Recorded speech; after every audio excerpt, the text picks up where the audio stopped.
Pada masa kejayaan Majapahit, ketika kekuasaan kerajaan masih berdiri tegak di bawah pimpinan Ratu Kencana Wungu, seorang pemuda bernama Damar Wulan hidup dalam ketidakjelasan nasibnya.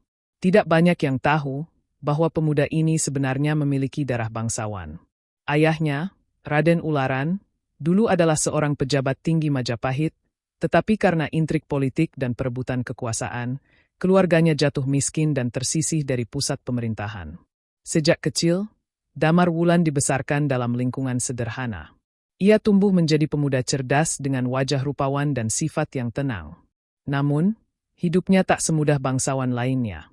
Tanpa dukungan keluarga yang kuat, ia harus mencari jalan sendiri untuk bertahan.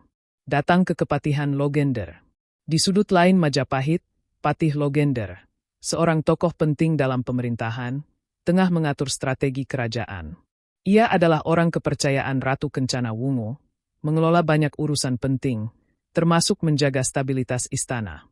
Mengetahui bahwa Kepatihan Logender menerima abdi baru, Damar Wulan memutuskan untuk mencoba peruntungannya.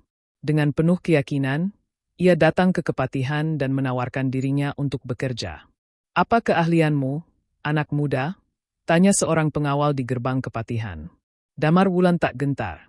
"Aku bisa mengurus kuda, bertani, dan juga memahami sedikit ilmu kanuragan." Melihat posturnya yang tegap dan wajahnya yang penuh keyakinan, pengawal itu membawanya masuk. Hari itu juga, Damar Wulan diterima sebagai pelayan di istana Kepatihan. Namun, kehidupan di sana jauh dari mudah. Ia mendapat tugas merawat kuda dan membersihkan halaman istana. Setiap hari, ia harus bekerja keras, tapi ia tidak mengeluh. Justru, di tempat itu, ia diam-diam memperhatikan cara para prajurit berlatih dan belajar tentang seluk-beluk pemerintahan. Layang Seta dan Layang Kumitir, awal konflik. Di dalam Kepatihan, ada dua orang yang langsung merasa tidak senang dengan kehadiran Damar Wulan. Layang Seta dan Layang Kumitir, putra dari Patih Logender. Keduanya adalah pemuda yang terbiasa hidup dalam kemewahan dan merasa bahwa orang seperti Damar Wulan tidak pantas berada di tempat yang sama dengan mereka. "Kau hanya seorang abdi," kata Layang Kumitir suatu hari, menatap Damar Wulan dengan sinis. "Jangan pernah berpikir bisa lebih dari itu." Damar Wulan hanya tersenyum kecil, tidak membalas. Ia tahu, menghadapi mereka secara langsung hanya akan menambah masalah. Namun, semakin hari, kebencian Layang Seta dan Layang Kumitir semakin besar. Mereka mulai mencari cara untuk menyingkirkan Damar Wulan. Berbagai tugas berat diberikan kepadanya, dari mengurus kuda yang liar hingga membersihkan bagian istana yang penuh lumpur. Tapi tidak ada yang bisa membuat Damar Wulan menyerah.